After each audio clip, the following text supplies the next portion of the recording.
नमस्कार दोस्तों, आप सभी का स्वागत है आपके YouTube channel study with Ravi पर। दोस्तों, आज की इस क्लास में हम उत्तराखंड करंट अफेयर्स 2025 की चौथी क्लास पढ़ने जा रहे हैं, जिसमें सभी क्वेश्चंस इंपॉर्टेंट और सेलेक्टेड हैं। फ्रेंड्स, हमने जो पीछे 3 क्लास की हैं, अगर आपने वह सभी क्लासेस नहीं देखी हैं तो आप उन्हें ज़रूर देख लीजिएगा, क्योंकि हर एक क्लास में हम जितने भी क्वेश्चन कर रहे हैं वह सभी आपके एग्ज़ाम में पूछे जाने वाले प्रश्न हैं। तो प्लीज़ पिछली तीनों क्लास को जरूर देखें, ठीक है। और इसके अलावा जो हम उत्तराखंड लोक संस्कृति की क्लासेस कर रहे हैं तो उनसे भी आप जरूर जुड़ें। तो चलिए शुरू कर लेते हैं आज के अपनी इस क्लास को, जिसका पहला क्वेश्चन है, बताना है ग्राफिक एरा ने किसके साथ मिलकर भारत का पहला future ready Jain AI campus स्थापित किया है। तो ये क्या है दोस्तों, अमेजन कंपनी के साथ मिलकर। सही आंसर रहेगा ऑप्शन सी। डिटेल को जान लेते हैं दोस्तों कि ग्राफिकेरा यूनिवर्सिटी ने अमेजन के साथ मिलकर भारत का पहला future ready Jain AI campus स्थापित किया है, जो शिक्षा और तकनीक को एक नई दिशा देने के लिए प्रतिबद्ध है। इस पहल के तहत ग्राफिकेरा ने कंप्यूटर साइंस एंड इंजीनियरिंग के पाठ्यक्रम में आर्टिफिशियल इंटेलिजेंस के 5 नए विषय जोड़े हैं। Machine learning, natural language processing, deep learning, computer vision और जनरेटिव एडवर्सरियल नेटवर्क्स। ये जो पांचों विषय हैं, ये 3 से 5 सेमेस्टर तक पढ़ाए जाएंगे, जिससे छात्रों को नवीनतम तकनीक की समझ और उद्योग जगत में बेहतर अवसर मिलेंगे। जनरेटिव एआई एक आधुनिक तकनीक है जो डाटा के विभिन्न प्रकार जैसे टेक्स्ट, इमेज और वीडियो को जनरेट करने में सक्षम है। ठीक है, जैसे दोस्तों जो एआई डाटा को जनरेट करता है वीडियो में, ठीक है, इमेज में या टेक्स्ट में, ठीक है, तो ये सब सिखाया जाएगा इन जो ये 5 विषय हैं इनमें। ठीक है, यह है मॉडल इनपुट ट्रेनिंग, डाटा के पैटर्न और संरचना को समझकर नया डाटा उत्पन्न करते हैं। इन समझदारी से ग्राफिक एरा के छात्र न केवल तकनीक ज्ञान से लैस होंगे, बल्कि भविष्य की ज़रूरतों के अनुरूप खुद को तैयार भी कर सकेंगे। क्योंकि दोस्तों एआई अब धीरे धीरे बढ़ता जा रहा है, तो एआई को अब दोस्तों पढ़ाई में लाया जा रहा है, ठीक है, कोर्स कराए जा रहे हैं। तो ये चीज़ जोड़ी है दोस्तों ग्राफिक एरा ने। ठीक है, अगला प्रश्न है कि सरेश मटियानी पुरस्कार 2024 के लिए कितने शिक्षकों को प्रदान किया गया है। तो सलेश मटियानी पुरस्कार 2024 ये प्रदान किया गया है दोस्तों 16 शिक्षकों को। सही आंसर है ऑप्शन डी। ठीक है, सलेश मटियानी ये दोस्तों उत्तराखंड में शिक्षा के क्षेत्र में दिया जाने वाला सबसे बड़ा पुरस्कार है, ठीक है, जो कि शिक्षक दिवस पर दिया जाता है। और इस बार दोस्तों शिक्षक दिवस पर उत्तराखंड के वर्ष 2024 के लिए जो चयनित 16 शिक्षक एवं शिक्षिकाओं को यह पुरस्कार दिया गया, ठीक है। और ये पुरस्कार दोस्तों शिक्षक कार्यक्रम के लिए दिया जाता है। जो अच्छा कार्य करता है दोस्तों शिक्षा क्षेत्र में, उसे ही दिया जाता है, ठीक है। और इसमें दोस्तों 20,000 रुपये की धनराशि दी जाती है। अगला प्रश्न है कि वैशाली भट्ट को किस पुरस्कार से सम्मानित किया गया। तो वैशाली भट्ट को दोस्तों यंग साइंटिस्ट अवार्ड से सम्मानित किया गया है। सही आंसर है ऑप्शन बी। डिटेल को जानेंगे कि वैशाली भट्ट को 7वें प्लोटिका अकेडमी एवं अनुसंधान पुरस्कार 2024 में यंग साइंटिस्ट अवार्ड से सम्मानित किया गया। पिछले 9 वर्षों से गंगा और उनकी सहायक नदियों अलकनंदा और भागीरथी पर माइक्रोप्लास्टिक्स के प्रभाव का गहन अध्ययन कर रही हैं, ठीक है।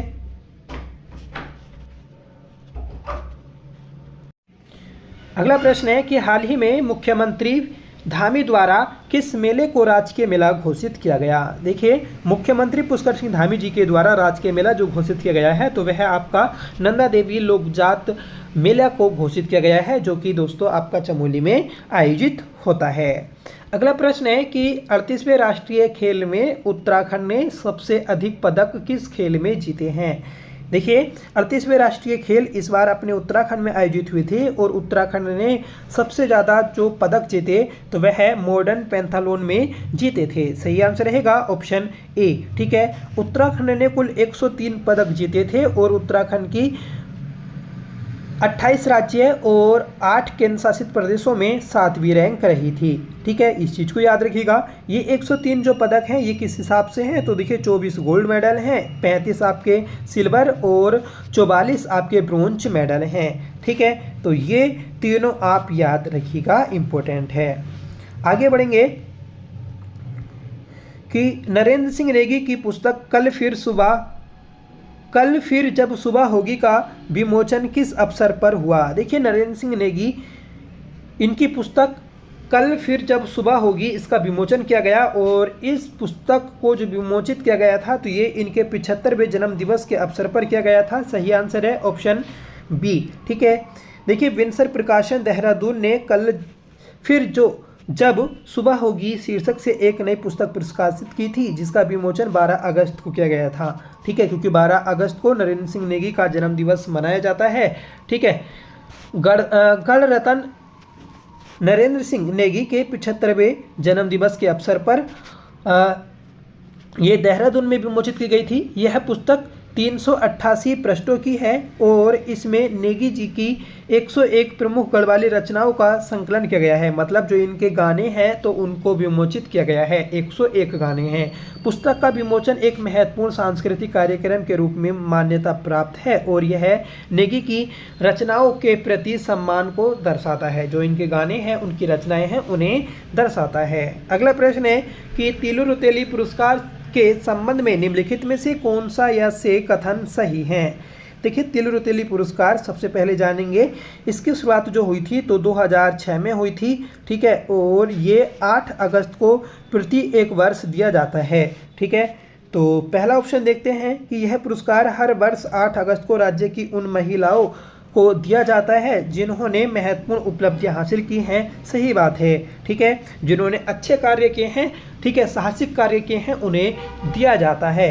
वर्ष 2022 में यह पुरस्कार की सम्मान राशि 31,000 से बढ़ाकर 51,000 कर दी गई। तो ये भी बात सही है। अब वर्तमान में दोस्तों 51,000 रुपये की धनराशि दी जाती है।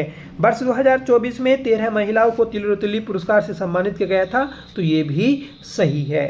ठीक है, यह पुरस्कार विशेष रूप से उत्तराखंड में महिला सशक्तिकरण से संबंधित है। तो चारों ही ऑप्शन सही हैं, इसलिए दोस्तों क्या होगा, ठीक है, याद रखिएगा कि चारों पॉइंट जो है आपके सही हैं। आगे बढ़ेंगे कि पूर्व मुख्यमंत्री रमेश पोखरियाल निशंक की बेटी आरुषि निशंक की नई वेब सीरीज का नाम क्या है जिसमें राज्य की सांस्कृतिक समस्याएं और प्राकृतिक सौंदर्य को प्रमुखता से दर्शाया गया है। देखिए आरुषि निशंक की हम बात करें तो ये रमेश पोखरियाल निशंक की बेटी हैं। ठीक है, जो कि आपकी फिल्म निर्माता हैं, निर्देशक हैं, अभिनेत्री हैं। ठीक है, और दोस्तों कला साहित्य में भी कार्य करती हैं। तो इनकी एक वेब सीरीज थी लाइफ हिल गई। ठीक है, जो अभी हॉट स्टार में आना शुरू हुई है।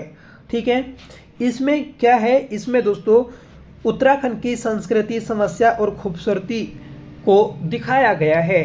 ठीक है, तो याद रखिएगा, इम्पोर्टेंट है। ये OTT पर रिलीज होने वाली उत्तराखंड की पहली वेब सीरीज है।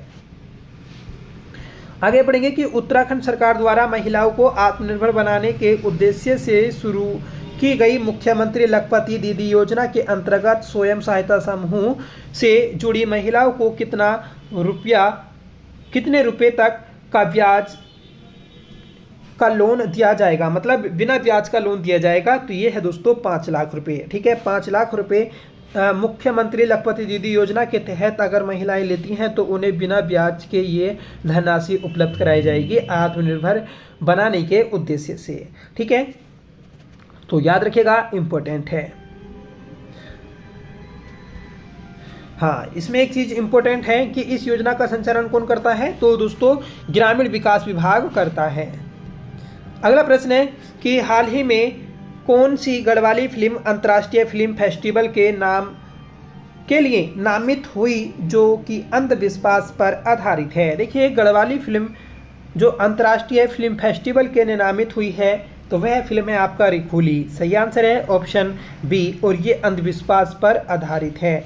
ठीक है, गढ़वाल फीचर फिल्म रिखुली जो उत्तराखंड के चमोली जिले के सुदूर ग्रामीण क्षेत्रों में फिल्माई गई थी, जो अंतर्राष्ट्रीय फिल्म फेस्टिवल के लिए नामित की गई। ठीक है, इस फिल्म का निर्देशन और लेखांकन अक्षत नाट्य संस्था से जुड़े अभिनेता जगत किशोर गैरोला ने किया। ठीक है, तो इसके अभिनेता याद रखिएगा कि जगत किशोर गैरोला, ठीक है, इनके द्वारा इसे लिखा गया और इसका निर्देशन किया गया था। लगभग 90 मिनट की इस फिल्म में समाज की वास्तविकता को पर्दे पर दर्शाने का प्रयास किया गया है। ठीक है, फिल्म का मुख्य उद्देश्य अंधविश्वास के प्रति जागरूकता फैलाना है। ठीक है, अगला प्रश्न है कि नरेंद्र सिंह नेगी को किस अवार्ड से लंदन में सम्मानित किया गया। देखिए, नरेंद्र सिंह नेगी को लंदन में जो सम्मानित किया गया तो वह आपका distinguish leadership in India folk singing award से सम्मानित किया गया है। ठीक है, देखिए ये जो अवार्ड है ये आपको नरेंद्र सिंह नेगी को लंदन में दिया गया। ठीक है, याद रखिएगा ये लंदन के हाउस ऑफ लॉर्ड्स में रविवार को आयोजित ग्लोबल ब्रिलियंस अवार्ड कार्यक्रम के दौरान दिया गया था। ठीक है, मतलब ये जिस दिन दिया गया होगा तो उस दिन दोस्तों संडे था। ठीक है, याद रखिएगा, और लंदन में जो ग्लोबल ब्रिलियंस अवार्ड कार्यक्रम था उसके दौरान ये पुरस्कार दिया गया था। अगला प्रश्न है कि मुख्यमंत्री पुष्कर सिंह धामी ने वो 17 दिन पुस्तक का विमोचन किया। यह पुस्तक किस पर आधारित है। तो देखिए पिछली क्लास में हमने इसके बारे में जाना था, क्योंकि एक पुस्तक और थी द प्रोमिस। ठीक है, तो ये दो पुस्तक जो हैं ये आपकी सिलक्यारा सुरंग में फंसे श्रमिकों पर आधारित है। ठीक है, तो ऑप्शन सी आपका राइट हो जाएगा। अगला प्रश्न है कि हाल ही में पुणे में आयोजित योनेक्स ऑल वीवी नाटो सीनियर बैडमिंटन रैंकिंग टूर्नामेंट में उत्तराखंड के किस अंतर्राष्ट्रीय खिलाड़ी ने एक स्वर्ण और एक रजत पदक जीता। तो ये जीता है दोस्तों ध्रुव रावत ने। सही आंसर रहेगा ऑप्शन सी। ठीक है, ध्रुव रावत के द्वारा दोस्तों जो पुणे में आयोजित हुआ था योनेक्स ऑल वीवी नाटो सीनियर बैडमिंटन रैंकिंग टूर्नामेंट, इसमें एक स्वर्ण और एक रजत पदक जीता था। हाल ही में डॉक्टर बसंती बिष्ट को आकाशवाणी द्वारा किस क्षेत्र में टॉप ग्रेड उपाधि से सम्मानित किया गया। तो ये सम्मानित किया गया है दोस्तों आपका गढ़वाली लोक संगीत के लिए। सही आंसर रहेगा ऑप्शन ए। ठीक है, बसंती बिष्ट आकाशवाणी देहरादून की ए ग्रेड कलाकार को गढ़वाली लोक संगीत में आकाशवाणी द्वारा टॉप ग्रेड प्रदान किया गया है। ग्राम लबाड़ी जिला चमोली में जन्मी डॉक्टर बसंती बिष्ट ने 1996 में आकाशवाणी नजीबाबाद द्वारा आयोजित स्वर परीक्षा में बी ग्रेड प्राप्त किया, फिर बी हाई और 2013 में ए ग्रेड प्राप्त किया। टॉप ग्रेड मिलने के साथ ही उन्हें विदुषी की उपाधि मिली है। 2017 में उन्हें कला के क्षेत्र में उल्लेखनीय योगदान के लिए पद्मश्री सम्मान भी दिया गया था। ठीक है, तो 2017 में इन्हें पद्मश्री सम्मान भी दिया गया था। अगला प्रश्न है कि हाल ही में डॉक्टर बसंती बिष्ट को आकाशवाणी द्वारा टॉप ग्रेड मिलने पर किस उपाधि से सम्मानित किया गया। देखिए टॉप ग्रेड मिली थी इसलिए इन्हें विदुषी की उपाधि दी गई। सही आंसर रहेगा ऑप्शन ए। ठीक है, याद रखिएगा। देखिए नंदा के जागर जो पुस्तक है तो वह इन्हीं की पुस्तक है, इस चीज़ को भी याद रखें। आगे बढ़ेंगे कि लैब्स ऑन व्हील प्रोजेक्ट का मुख्य उद्देश्य क्या है। देखिए लैब ऑन व्हील्स प्रोजेक्ट इसका जो उद्देश्य है तो वह ग्रामीण और पर्वतीय इलाकों में कक्षा 6 से 10 तक के विद्यार्थियों को STEM में क्रियात्मक ज्ञान प्रदान करना है। ठीक है, तो ऑप्शन ए आपको याद रखना है। ठीक है, आगे बढ़ेंगे कि कुशिया कटोली तहसील का नाम किस धार्मिक स्थान के नाम पर रखने की घोषणा की गई। देखिए कुशिया कटोली जो तहसील है इसका नाम रखा गया है आपका श्री कैची धाम मंदिर के नाम पर। सही आंसर रहेगा ऑप्शन डी। ठीक है, अगला प्रश्न है कि चमोली जिले के ज्योतिर्मठ का नया नाम क्या रखने का निर्णय लिया गया। तो ये लिया गया है दोस्तों आपका ज्योतिर्मठ रखने का निर्णय है। सही आंसर रहेगा ऑप्शन बी। ठीक है, नेक्स्ट क्वेश्चन है कि प्रोफेसर राकेश कुमार डोडी को किस विश्वविद्यालय का कुल सचिव नियुक्त किया गया है? तो ये किया गया है दोस्तों आपका हेमवती नंदन बहुगुणा गढ़वाल विश्वविद्यालय का। सही आंसर रहेगा ऑप्शन सी। ठीक है,